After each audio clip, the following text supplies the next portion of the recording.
যেমন শাকিব খান কেন আসে না, বা সিয়াম কেন আসে না, বা শুভ্র কেন আসে না।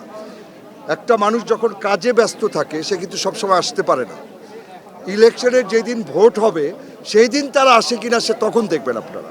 কারণ আমাদের কাজ কিন্তু প্রতিদিন আসা না, যারা ইলেকশনে দাঁড়াবে তারাই প্রতিদিন আসবে। আমরা সকলে মিলে কিন্তু এটা তৈরি করেছি। এখন আপনাদের যদি ইলেকশনের ব্যাপারে বা এই প্যানেলের ব্যাপারে কোনো প্রশ্ন থাকে, বা পরবর্তী সময় কি করব আমরা, বা আমরা আগের প্যানেলে যারা পাশ করেছে, যেমন আমিও আগে ছিলাম, আগের কমিটিতে ছিলাম, ইসি কমিটিতে, তো কোনো প্রশ্ন যদি আপনাদের থাকে আপনারা বলতে পারেন।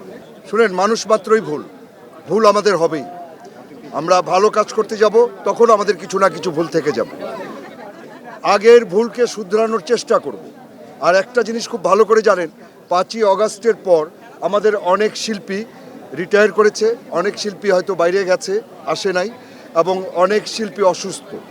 আপনারা একটা প্রশ্ন করেছিলেন যে যেমন শাকিব খান কেন আসে না, বা সিয়াম কেন আসে না, বা শুভ্র কেন আসে না। একটা মানুষ যখন কাজে ব্যস্ত থাকে সে কিন্তু সবসময় আসতে পারে না। ইলেকশনের যেদিন ভোট হবে সেই দিন তারা আসে কিনা সে তখন দেখবেন আপনারা। কারণ আমাদের কাজ কিন্তু প্রতিদিন আসা না, যারা ইলেকশনে দাঁড়াবে তারাই প্রতিদিন আসবে, এসে ভোট চাবে এবং ফোনে ভোট চাবে। কিন্তু যারা দাঁড়ায় নেই তারা কি প্রতিদিন আসবে এখানে? আমার তো মনে হয় না। আপনার প্রশ্নের উত্তর পেয়েছেন? দেখেন, বহিরাগতরা আসে, এটা কি? এটা হলো এফডিসি, এটা সরকারের আন্ডারে, কিন্তু আমাদের শিল্পীদের আন্ডারে না। এটা সরকারের দায়িত্ব, এফডিসির দায়িত্ব, যেন বহিরাগত আসতে না পারে। আমরা শিল্পীরা এটা পারবো? কারণ এটা তো আমাদের, আমরা তো এটার মালিক না।